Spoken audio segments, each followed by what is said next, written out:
कृष्ण हरे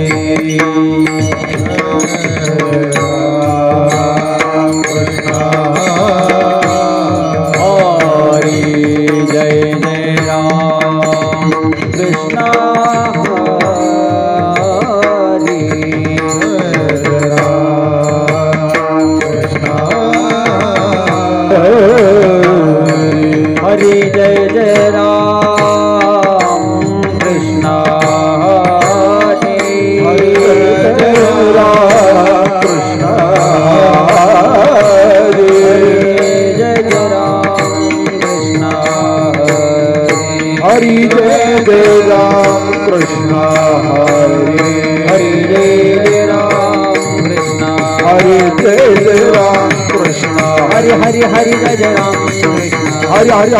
राम कृष्ण हरि जय राम हरि जय राम कृष्ण जय राम हरि हरि जय राम हरि जय राम जय जय राम कृष्ण जय राम कृष्ण हरि जय राम हरि रूप पाहता लोचनी सुख झाले हो साधन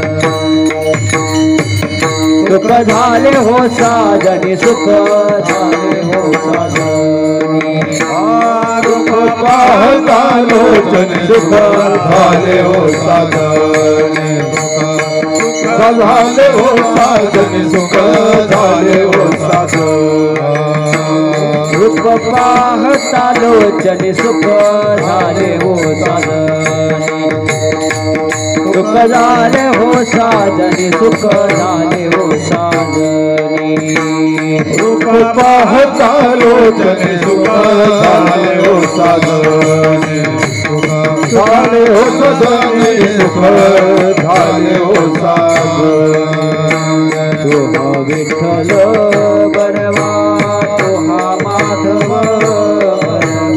तुहा विठ्ठल बरवा तुहा माधव हरी तुहा विठ्ठल बरवा तुहा माधव तुहा माधव बरवा तुहा माधव बरवा तुहा विठ्ठल बरवा तुहा माधव बरवा तुहा विठ्ठल बरवा माधव बरवा बहुत सुकृताची जोडी म्हणून विठ्ठली आवडी बहुत सुकृताची जोडी म्हणून विठ्ठली आवडी बहुत सुकृताची जोडी म्हणून विठ्ठली आवडी बहुत सुकृताची जोडी म्हणून विठ्ठली आवडी तुहा विठ्ठल बरवा तुहा माधव बरवा तुहा माधव बरवा तुहा माधव बरवा तुहा विठ्ठल बरवा तुहा माधव बरवा तुहा माधव बरवा तुहा माधव बरवा सर्व सुखाचे आगर सर्व सुखाचे आगर सर्व सुखाचे आगर सर्व सुखाचे आगर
जय जय राम कृष्ण हरि जय जय राम जय जय राम कृष्ण हरि जय जय राम कृष्ण जय जय राम कृष्ण हरि जय जय राम कृष्ण हरि राम कृष्ण हरि जय जय राम हती गवळणी तवते पालते दुधाने तवते पालते दुधाने तवते पालते दुधाने तवते पालते दुधाने तवती पालते दुधाने तवते पालते दुधाने गौरणे तवते पालते दुधाने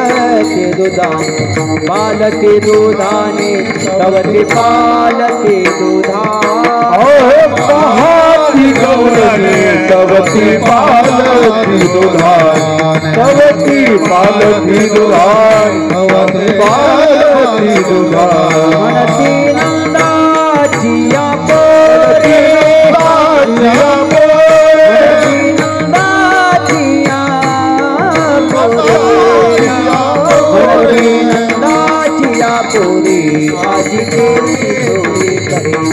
आज चोरी केली खरे आज चोरी केली खरे आज चोरी केली खरे आज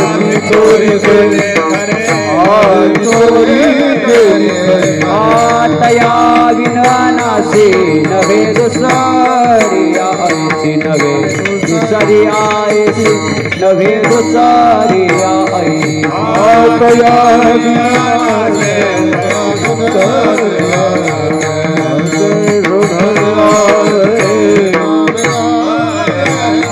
मनती नंदाचिया मनती नंदाचिया मनती नंदाचिया नंदाचिया पोरी आज चोरी केली खरे आज चोरी केली खरे आज चोरी केली खरे नंदाचिया पोरी आज चोरी केली खरे आज चोरी केली खरे आज चोरी केली खरे तुकया वेला देने अगुण अनिला देने अगुण अनिला देने अगुण अनिला सवे तुकया वेला देने अगुण अनिला भले सोने अनिला भले अगुण म्हणती नंदाचिया पोरे म्हणती नंदाचिया पोरे म्हणती नंदाचिया पोरे आजी चोरी केली खरे आजी चोरी केली खरे आजी चोरी केली खरे म्हणती नंदाचिया पोरे आजी चोरी केली खरे आजी चोरी केली खरे आजी चोरी केली खरे अरे ठोबार विठ्ठला विठ्ठला विठ्ठला विठ्ठला विठ्ठला विठ्ठला विठ्ठल विठ्ठला विठ्ठल विठ्ठला विठ्ठल विठ्ठल विठ्ठल विठ्ठल विठ्ठल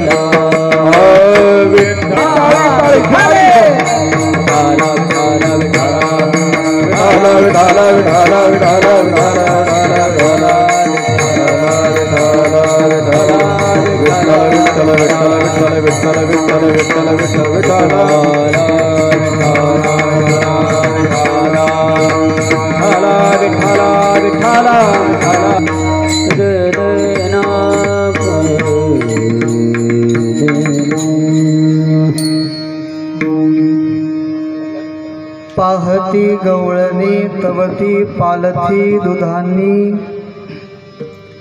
पाहती गवळणी तवती पालथी दुधांनी म्हणती नंदाची पोरे आजी चोरी केली खरे तया विना हे नासी तया विना हे नासी नो हे दुसरी आईसी म्हणती नंदाची पोरे आजी चोरी केली खरे सवे तुकया मेला सवे तुकया मेला तेने अगुणा निला म्हणती नंदाची आपोरे आजी चोरी केली खरे विठ्ठला विठ्ठला विठ्ठला विठ्ठला विठ्ठला विठ्ठला हे कृष्ण करुणा सिंधू दीनबंधु जगतपते गोपेश गोपिकांताय राधाकांत नमोस्तुते वाच्छाकल्पतरुभ्यश्च कृपा सिंधु एव च पतितानाय पावनेभ्यो वैष्णवयोभ्यो नमो नमः पांडुरंगा करो प्रथमा नमन पांडुरंगा करो प्रथमा नमन पांडुरंगा करो पांडुरंगा करो प्रथमा दुसरे चरणा संता दुसरे चरणा संतांच्या त्यांच्या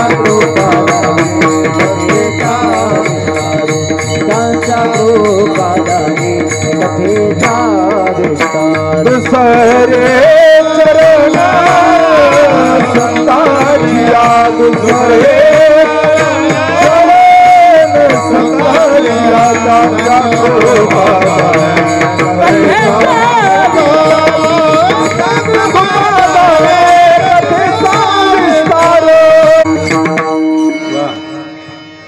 हे टीकादशमस्कंदेची भाषा महाराष्ट्र देशेची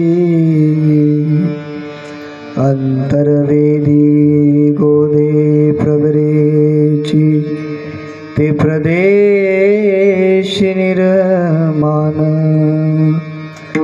घोगर ग्राम गोदातिरे पंचकोळसा म्हाळसा क्षेत्री जे निधिवास कुळेश्वरी जे विष्णुमूर्ती हा धन्य धन्य बहिरंभटा धन्य धन्य बहिरंभटा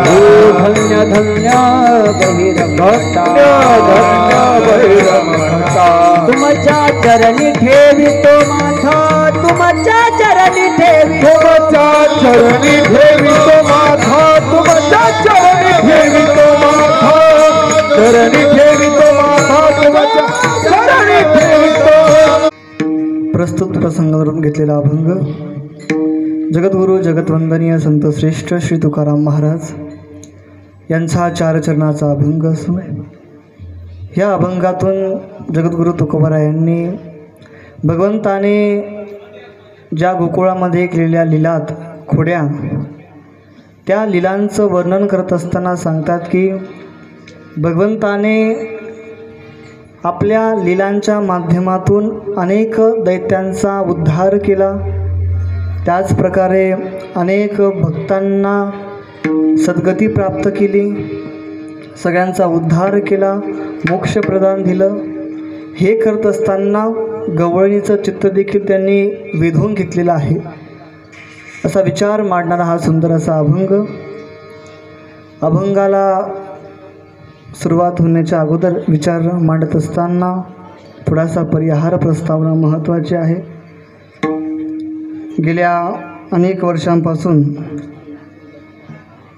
वर्ष हे 14वे आहेत, परंतु आपण अगोदर 2 तारखेला सप्ताह करत होतो, पण आता श्री संत साईबाबा मंदिर वर्धापन दिन या तारखेपासून ज्या दिवशी मूर्तीची प्राणप्रतिष्ठा या ठिकाणी झाली त्या दिवसापासून आपण तारीख बदलून त्या तिथीला कार्यक्रम सुरू करण्याचं ठरवलं. मागच्या वर्षापासून आपण त्या तिथीला कार्यक्रम करत आहे. या तिथीला आपण मूर्तीची प्राणप्रतिष्ठा केली होती. खूप दिवसापासून मंदिराचं काम ओळखलेलं होतं, परंतु त्यांच्या साईबाबांच्या कृपाने, सर्व देवदेवतांच्या कृपाने, सर्वांच्या तुमामांच्या मार्गदर्शनाखाली मंदिराचं काम पूर्ण झालं. आता साईबाबा त्या ठिकाणी विराजित आहे. ज्यांनी ज्यांनी योगदान दिलं, ज्यांनी ज्यांनी मदत केली, त्यांच्या सर्वावर त्यांची कृपा होत राहावी ही साईचरणी प्रार्थना आहे. ज्यांचं नियोजन आहे आणि ज्यांचा कृपा आशीर्वाद आहे या कार्यक्रमावर, त्यांचं नाव घेणं आहे. परमपूजनीय तसेच आपल्या गावचं आराध्य दैवत मारुतीराया यांच्या कृपा आशीर्वादाने, तसेच कालभैरव असतील, पांडुरंग परमात्मा असतील, गोपालकृष्ण असतील, प्रभू श्रीरामचंद्र असतील, सर्व देवता आहे. श्री संत बहिराजातवेद आहे, नरसिंह भगवान आहे, परत खंडोबाराय आहे, स्वामी समर्थ महाराज आहे. तसेच सर्व देवतांचा कृपा आशीर्वाद प्राप्त करून सद्गुरू साईबाबांच्या चरणी केलेला हा कार्यक्रम, संतांच्या चरणी केलेला हा सप्ताहाचा कार्यक्रम, नक्कीच त्यांची कृपा, सर्व देवदेवतांची कृपा आपल्या सर्वांवर होत राहावी. सालाबादप्रमाणे चालू असणारा हा कार्यक्रम आहे, अखंडित चालू राहावा हीच संतांच्या चरणी आणि सर्व देवदेवतांच्या चरणी प्रार्थना. विठ्ठल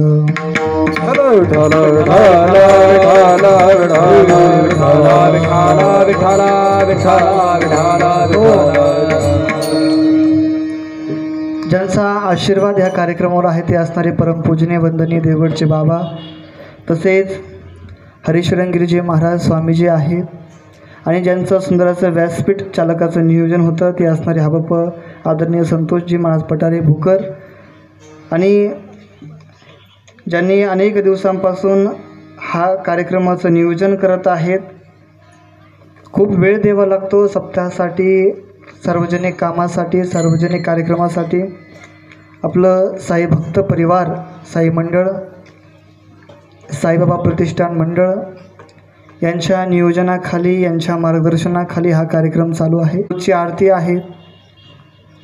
पुढे तो मुलगा आहे का, काय ना, मिस्त्री, ज्ञानेश्वर, हां ज्ञानेश्वर रोजचं नित्यनेमाने आरतीचा असो. तो लोखंड्याचा एक मुलगा आहे छोटा, तो एक असो. सर्व भक्त परिवार आहे. सर्वांच्या मध्यस्थीने रोजची आरती होते, सर्वजण येतात.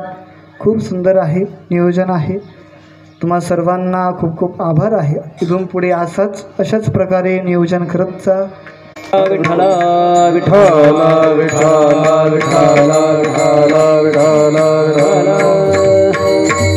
सुंदर अशी सांस्कृतिक रवींद्र भाऊ आवटी, तसेच शिंदे पाटील आहे, त्यांचा मंडप आहे. तसेच मृदंगाचार्य आपले निखिलजी महाराज मेघे श्रीदेवगाव, तसेच जैनपूरचे गायनाचार्य अण्णाभाऊ पाटील डिके, तसेच घोगरे पाटील आहे, जालू पाटील असतील, इकडे विनेकरी भाऊसाहेबजी पाटील पटारे, तसेच तुळस घेऊन असणाऱ्या आमच्या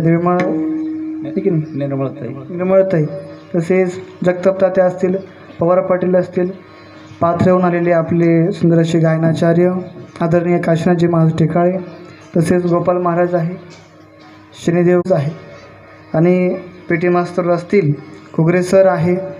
तसेच सर्वांना घेऊन हा कार्यक्रम आज या ठिकाणी चालू आहे.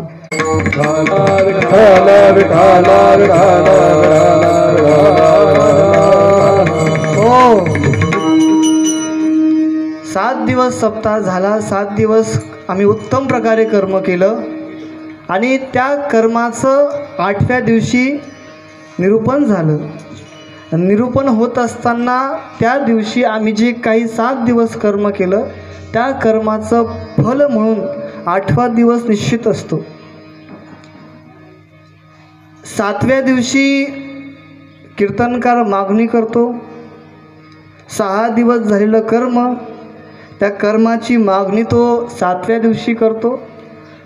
आणि 8व्या दिवशी जी 7व्या दिवशी मागणी केली ती, 7व्या दिवशी मागणी केली ती 8व्या दिवशी काल्याच्या कीर्तनात जे काही सेवाभावी लोक असतील, ज्यांनी 7 दिवस कर्म केलं, कीर्तन श्रवण केलं, सेवा केली, त्या सेवेचं फळ म्हणून कालेच्या दिवशी आम्हाला प्रसाद भेटतो. विठ्ठल विठ्ठल विठ्ठल विठ्ठल विठ्ठल विठ्ठल विठ्ठल. कोणताही कार्यक्रम घ्या, सार्वजनिक, रामनवमी असो, कृष्ण जन्माष्टमी असो, महाशिवरात्राचा सप्ताह असो, देवीचा नवरात्र असो, कोणताही घ्या, साईबाबाचा असो, हे की अनेक प्रकारची जत्रा असो, शेवटी भगवान श्रीकृष्णाकडेच येऊन टेकतं, आहे की नाही. सर्वांना GST आहे. रामाला GST आहे, महादेवाला GST आहे, साईबाबाला GST आहे की नाही, मारुती रायाला GST आहे. जेवढे देवता आहे त्या सर्वांना GST, फक्त कृष्णाला सोडून, आहे की नाही. याला GST माफ आहे, कारण की इथंच सगळं मिळतं, आहे की नाही. जेवढे देवता आहे त्या सर्वांना GST लागू पडते, पण भगवान श्रीकृष्णाला GST लागू पडत नाही. आणि त्याच्यामुळे जे GST देतात, आहे की नाही, घेणारा भगवान श्रीकृष्ण आहे, ज्याच्याकडून घेत आहे ते इतर देवता आहे की नाही. आणि त्यांची जी साधना आहे GSTची, ती साधना शेवटी त्याला जाऊन मिळते.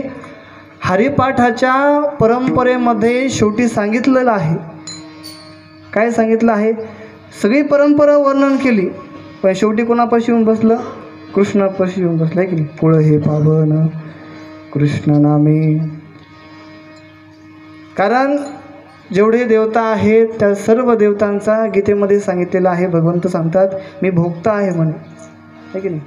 भोक्ता या शब्दाचा अर्थ असा आहे की जेवढी साधना आम्ही इतर देवतांची करतो, शेवटी ती सर्व जी काही साधना केलेली आहे ती साधना येऊन भगवंताला पोचते, भगवान श्रीकृष्णाला जाऊन मिळते.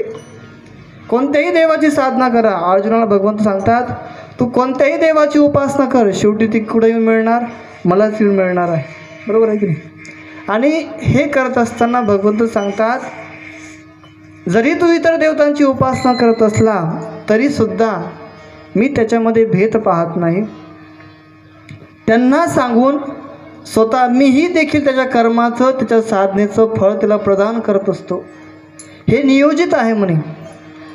कोणतंही कर्म केलं, कोणत्याही देवाची उपासना केली, जीवनातलं मिथ्या कर्म केलं, अमिथ्या कर्म केलं, आहे की नाही. कर्माचे अनेक प्रकार आहे, कोणत्याही प्रकारचं केलं तर त्या कर्माचं फळ मी त्याला अवश्य देतो, आणि हे निश्चित आहे. मग कर्म चुकलं आणि त्याने देवाकडे माफी मागितली, मग तो साधू असो, संन्यासी असो, ब्रह्मचारी असो, महाराज असो, कोणी असो, आहे की नाही. वैकुंठामध्ये गेल्यावर भगवंत, देवाकडे गेलो भगवंत कर्मच पाहणार, आहे की नाही. पण इकडे संतांकडे गेल्यावर ते माझ्यामध्ये कर्म पाहत नाही, इकडे भेदही पाहत नाही. इकडे त्याच्या द्वारामध्ये गेल्यावर कर्म पाहणार, पण इकडे कर्म पाहणार नाही, इकडे फक्त भाव पाहणार. पण देवाच्या दारात अगोदर कर्म आहे, म्हणून त्या कर्माचं फळ भगवंत देतो. कर्म आपल्याला दिलं, फळ त्याच्या हातात ठेवलं, निश्चितपणे जे काय करू तो आम्हाला त्याचं फळ देणार. विठ्ठल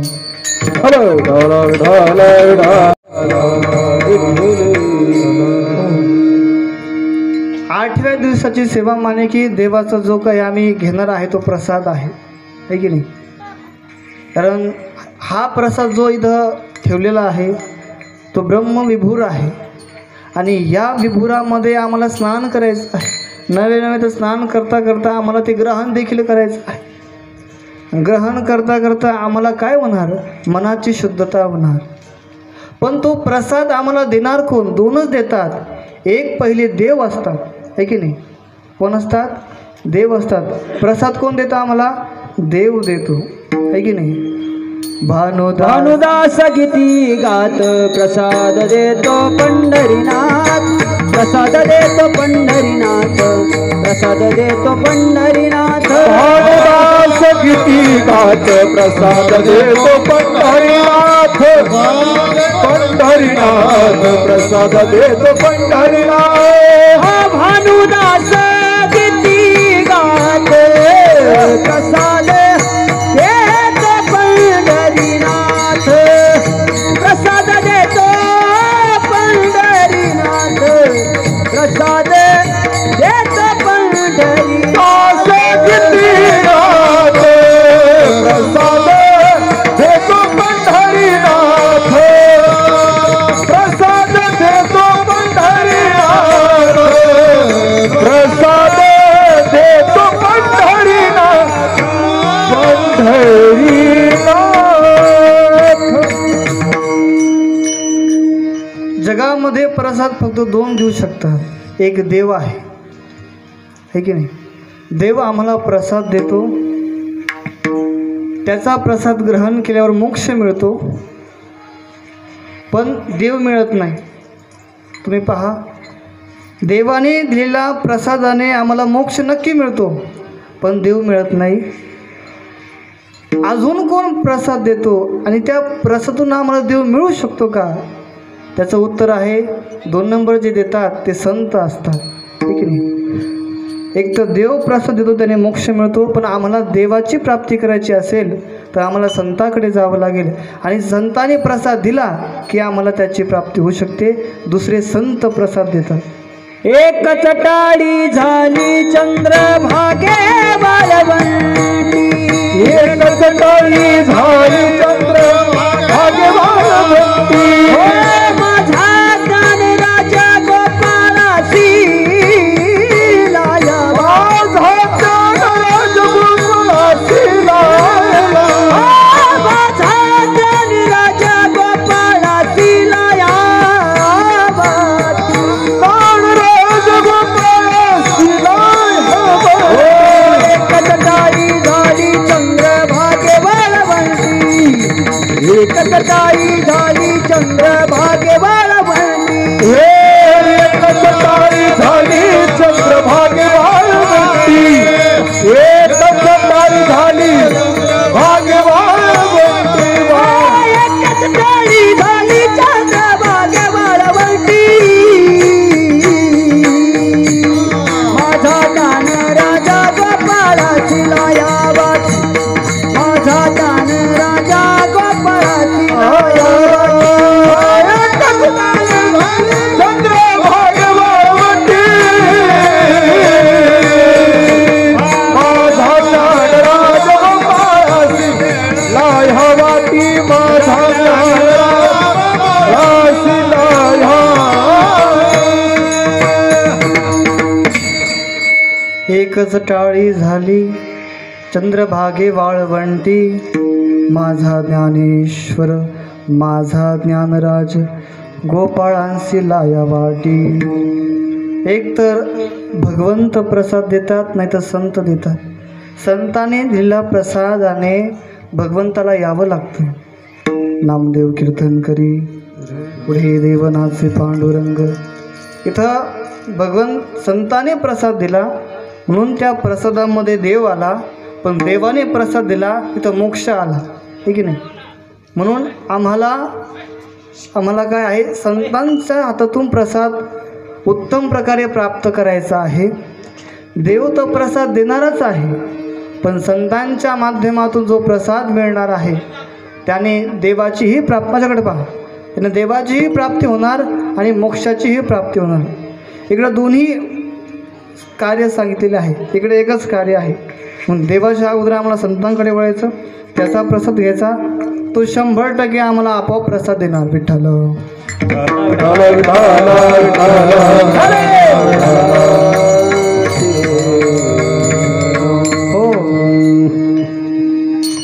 थोडं मोठं चालू असतं, फक्त माझ्याकडे पहा. तुम्ही तिकडं पाहिलं का मी कुठं पाहायचं मग, आहे की नाही. त्याच्यामुळे पुढं सारखं थोडंसं पाठीमाग ऊन लागू राहिलं. तो प्रसाद आम्हाला कुठे मिळतो, तो म्हणे काल्याच्या कीर्तनात मिळतो, बरोबर आहे की नाही. म्हणून हा काला आहे. या काल्यामध्ये आम्हाला ब्रह्मविभूर प्रसाद मिळणार आहे. काल्यामध्ये आम्हाला ब्रह्मविभूर प्रसाद मिळतो. काल्याचा प्रसंग आला की इथं जीवाचं आणि ब्रह्माचं ऐक्य येतं. जीव आणि ब्रह्म एक रूप होऊन जातो. त्यावेळेस आम्ही काला श्रवण करत असताना हा अज्ञानरूपी जीव ज्यावेळेस भगवंताच्या लीला श्रवण करतो आणि लीलांचं गायन करत असताना शेवटी तो स्वतः आमच्या हृदयामध्ये येतो आणि एकदा हृदयामध्ये आला की तो विराजित होऊन जातो. शेवट हा काला ज्याला मिळतो त्याच्या हृदयामध्ये भगवंत येतात. पण आम्ही विचार करावा की शेवटपर्यंत आम्ही याला टिकून ठेवलं पाहिजे, आहे की नाही. घरी जरी गेलो आम्ही तरीसुद्धा आम्ही आमच्या हृदयामध्ये भगवंताला साठवून ठेवलं पाहिजे. तुम्ही म्हणाल मग आम्ही काय काला तोंडातून टाकून देतो का? तसं नाही. जरी तुम्ही काला ग्रहण केला, भगवंत तुमच्या हृदयामध्ये आले, पण भगवंत केव्हा हृदयामध्ये कायमस्वरूपी राहील याचं उत्तर आहे ज्यावेळेस काला ग्रहण केला तिथून पुढे जे काही चुकीचे कर्म आहे, वासनारूपी कर्म असतील, अपरिभाव असतील, अशुद्ध भाव असेल, मनामध्ये विटाळ असेल, हिनाची भावना असेल, द्वेष असेल, मत्सर असेल, एवढं सर्व काही काढून इच्छा असेल तर भगवंताला कायमस्वरूपी ठेवायचं असेल तर आम्हाला एवढं सर्व काही काढून ठेवावं लागेल, काढून बाहेर फेकून द्यावं लागेल. वासनारूपी जे काही वासनेचे पुत्र असतील, वासनेच्या बहिणी असतील, वासनेचे काका मावशी भावबंद असतील, जे सर्व काही आम्हाला आमच्या हृदयातून काढून बाहेर फेकून द्यायचे आहे. आणि फेकून दिल्यावर निश्चितपणे भगवंत सांगतात मी कायमस्वरूपी वास करेन. येवोनी गोपाळ राहे ते राहे ते येवोनी गोपाळ राहे ते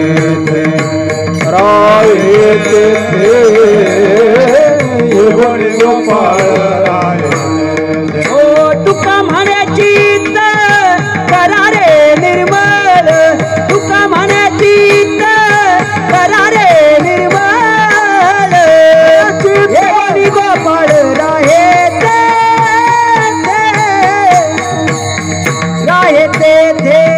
तुका म्हणायची करा रे निर्मळ, तुका म्हणायची करा रे निर्मळ.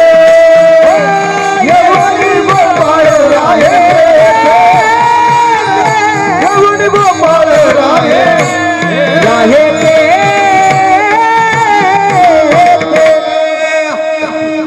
याची आणि याची शांतता झाली की येऊन गोपाळ राहे तेथे.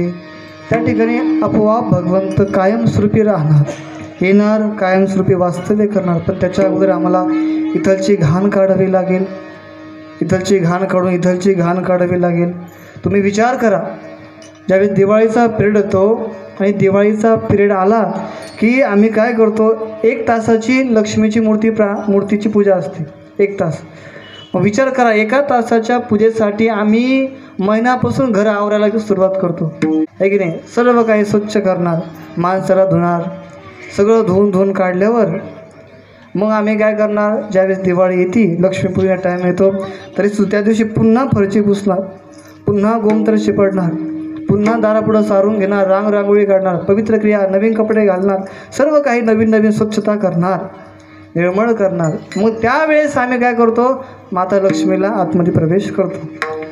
मला एक कळत नाही, रोज तुमच्या घरामध्ये देव राहतात, आहे की नाही, रोज एवढी स्वच्छता होत नाही.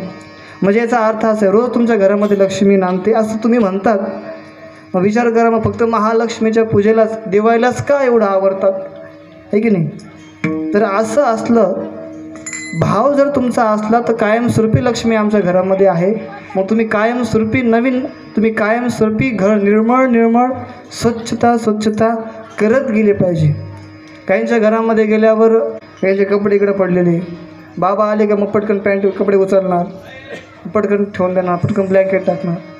तर काय आहे हे, फक्त काय आम्ही परंपरेचं आचरण करतो.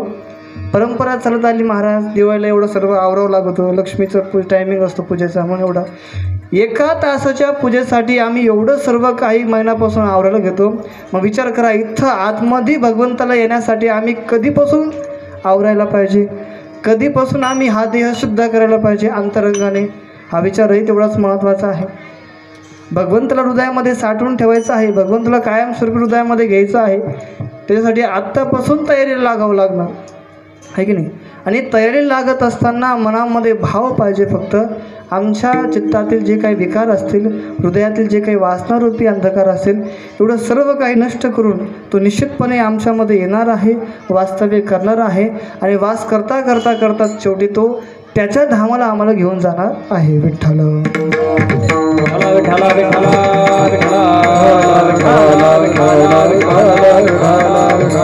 हो, एवढा भाव मनामध्ये ठेवला तर पुष्कळ झाला आहे की नाही. म्हणून हा काल्याचा प्रसंग आहे. आता काला आला आणि गेला, बरोबर आहे की नाही. काला आला म्हणजे आम्ही काय केलं, भगवंताला ग्रहण केलं. लोक म्हणतात काला संपला, म्हणजे देवही काला कधी संपत नसतो. काला हा अजन्म आहे. केव्हापासून चालू आहे, द्वापर युगापासून नाही तर वैकुंठामध्ये भगवंतानी संतांनी काला केला तेव्हापासून सतयुग झालं, त्रेतायुग झालं, द्वापारयुग झालं आणि कलियुगाला आता प्रारंभ आहे, कलियुग सुरुवात आहे. आपण म्हणतो द्वापारयुगामध्ये भगवंतानी काला केला, नवे त्याच्या अगोदरपासून काला आहे. काला हा अजन्म आहे, कधी न संपणार आहे. कलियुग जरी संपलं परत 4 युगाची चौकटी आहे, पुन्हा अनेक युग येणार, त्या युगामध्ये पुन्हा काले होत राहणार. आणि जरी आम्ही त्याला संपवण्याचा प्रयत्न करत असलो, त्याला प्रयत्न करता करता आम्ही कधी संपून जाऊ याचा देखील विचार केला पाहिजे. विठ्ठल हो, आता काल्याचा प्रसंग आला, इकडचं तिकडचं काही सांगावं लागत नाही. काल्याचा प्रसंग आला की फक्त काय सांगावं लागतं, जे काही भगवंताने गोकुळामध्ये चरित्र केलं आहे, चरित्र ते उच्चारावे केले देवे गोकुळी, केले देवे गोकुळी, केले देवे गोकुळी. चरित्र ते उच्चारावे केले देवे गोकुळी,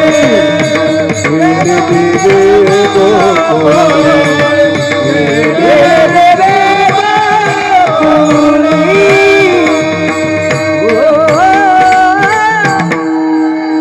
चरित्र ते उच्चारावे केले देवे गोकुळी.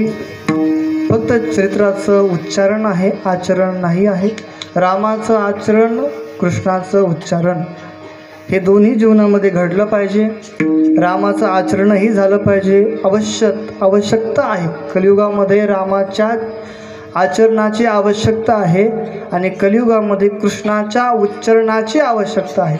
म्हणजे त्याच्या नामाची गरज आहे कृष्णाच्या, आणि रामाच्या आचरणाची गरज आहे. दोन्ही एकत्र यावं लागणार आहे. त्यावेळेस आमचं कल्याण निश्चित आहे. कारण याच्यामध्ये नुसतं उच्चारण जरी घेतलं पण आचरण नसलं, कितीही बडबड केली तर व्यर्थ ती बडबड करीतो नामे सकळ. तो काय करतो माहिती का, देवावाटी नसतं, मुखावाटी देवाचं नाव घेतोय पण आचरण तसं नाही आहे. अंगभर गंध लावतोय पण आचरण तसं नाही आहे. भल्या मोठ्या रुद्राक्षाच्या माळा घातलेला आहे पण आचरण शुद्ध नाही आहे. त्या माळांना, त्या गंधांना आणि त्या कपड्यांना आणि त्या नामाला काही किंमत नाही. बरोबर आहे की नाही. लोक म्हणतात हा निस्ता माळ जपतो पुन्हा हा लोकांना शा देतो. म्हणजे माळही जपतो आणि लोकांना शा पण देतो. शा देत असताना त्याचं कर्माचं फळ भेटणार, माळ जपत असताना भेटणार. पण इथं तो काय करतोय, माळ जपलेलं जे काही पुण्य आहे ह्या शिव्यामध्ये, या पापामध्ये तो नष्ट करू राहिला, संपू राहिला. म्हणून तुम्ही जपही करता ते, भजनही करता ते, मग हे कार्य अगोदर सोडून द्या, निश्चितपणे त्याचं फळ मिळण्याशिवाय राहणार नाही. विठ्ठल विठ्ठला विठ्ठला विठ्ठला.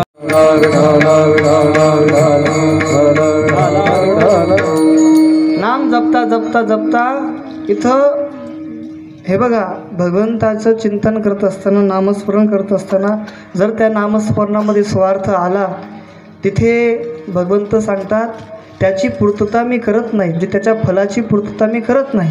का की त्या नामस्मरणामध्ये स्वार्थ आला. आणि त्या स्वार्थामध्ये काय असतं माहिती का, स्वार्थामध्ये शरीर तृप्तीसाठी केलेल्या क्रियांचं अवलंबीकरण असतं. शरीर तृप्तीसाठी म्हणजे नामस्मरणामध्ये स्वार्थ आला, भजनामध्ये कीर्तनामध्ये स्वार्थ आला, याचा आहे की नाही. याचा स्वार्थ आला की काय होतं माहिती का, इथं काय होतं, त्या केलेल्या कर्माचा काही उपयोग होत नाही.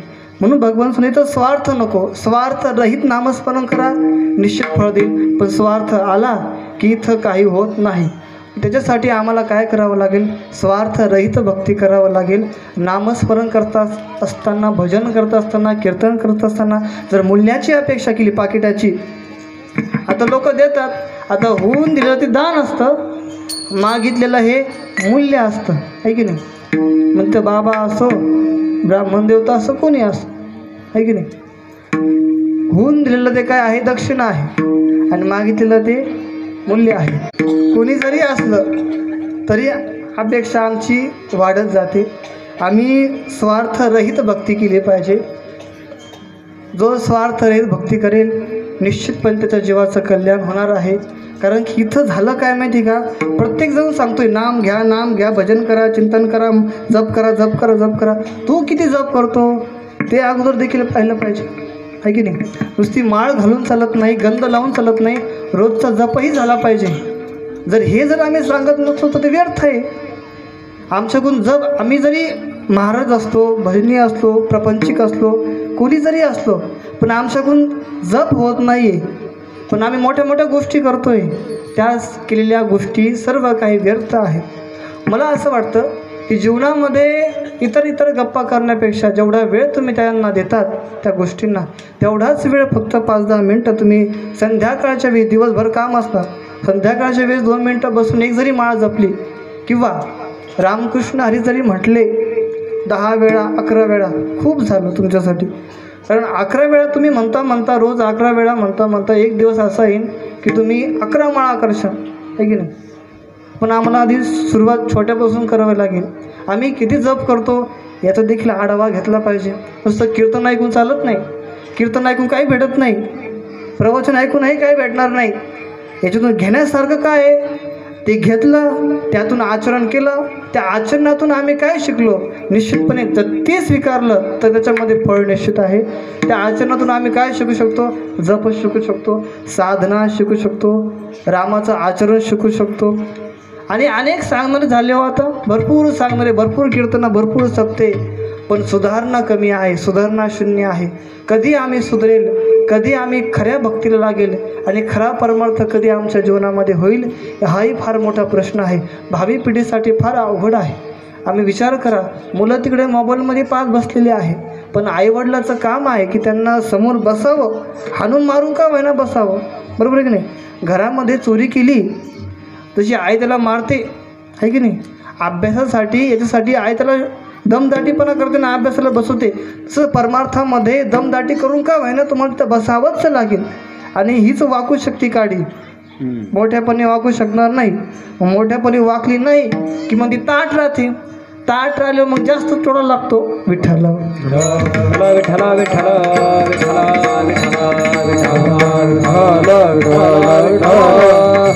आता हे पहा बरं, असे आहे की नाही,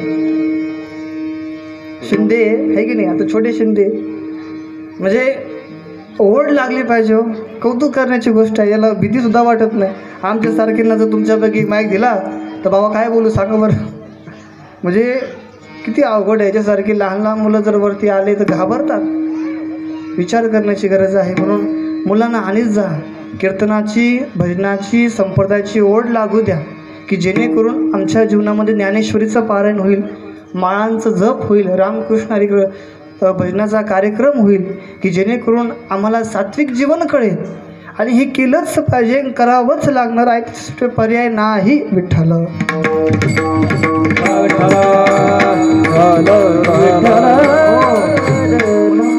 स्वार्थरहित भक्ती करा, स्वार्थरहित परमार्थ करा, निश्चितपणे फल मिळण्याशिवाय राहणार नाही. नावाची, मोठेपणाची अपेक्षा करू नका. तुम्हाला मोठेपण अनेक क्षेत्रांमध्ये तुम्ही मिळण्याचा प्रयत्न करा, भेटेल तो, पण ह्या क्षेत्रामध्ये मोठेपणाची अपेक्षा करू नका. इथं जरी मिळत असेल पण तो काहीही कामाचा नाही. आम्हाला इथं देवाला मोठं करायचं आहे, आम्हाला मोठं नाही करायचं. विठ्ठल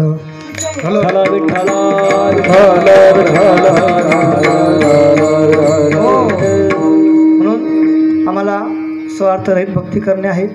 ती स्वार्थरहित भक्ती आम्हाला संत शिकवतात आणि संत शिकवत असताना त्यातून आम्हाला काय घ्यायचं काय नाही घ्यायचं हे आमच्यासाठी तुकोबरायांनी खूप सुंदर विचार मांडले गाथ्यामध्ये. ते विचार जर कधी वाचन करत असताना मस्तिष्कामध्ये घाला, अभ्यास करत असताना कधी कधी डोळ्यातून देखील पाणी येतं. ते माऊलीचा जन्म सोहळा असो किंवा अनेक गोष्टी आहे, संतांचं वर्णन असो, उद्धानाच्या गोष्टी असो, आपल्या सर्वांना उपदेश करत असताना तुकोबराय सांगतात की मी तुम्हाला उपदेश करतोय, नुसता तुम्ही उपदेश ग्रहण करू नका, इथून ऐकून इथून काढून देऊ नका, तो आत्मसात करा, या विचारांचा उपभोग घ्या आणि उपभोग घेत असताना जीवनामध्ये ते उतरा आणि एकदा उतरले तर निश्चित कल्याण होईल.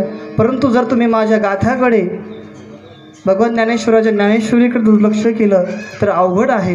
पण आम्हाला ते देखवत नाही, कारण तुम्ही आमचे आहे, आमचे असल्यामुळे देखवत नाही, म्हणून कळकळून प्रार्थना देखील करतात. सकळाच्या पाया माझे दंडवत, सकळाच्या पाया माझे दंडवत,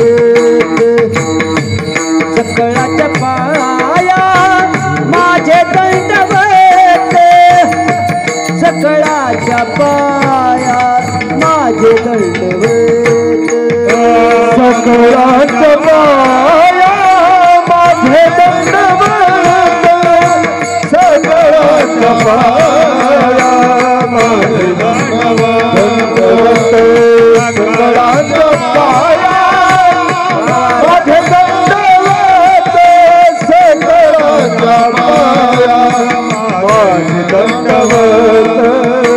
ओ नका करू नाश आयुष्याचा, नका करू नाश आयुष्याचा, करू नाश आयुष्याचा, नका करू नाश आयुष्याचा. सकळाच्या पाया माझे दंडवत, नका करू नाश आयुष्याचा, सकळाच्या पाया माझे दंडवत, सकळाच्या पाया माझे दंडवत, सकळाच्या पाया माझे दंडवत, सकळाच्या पाया माझे दंडवत.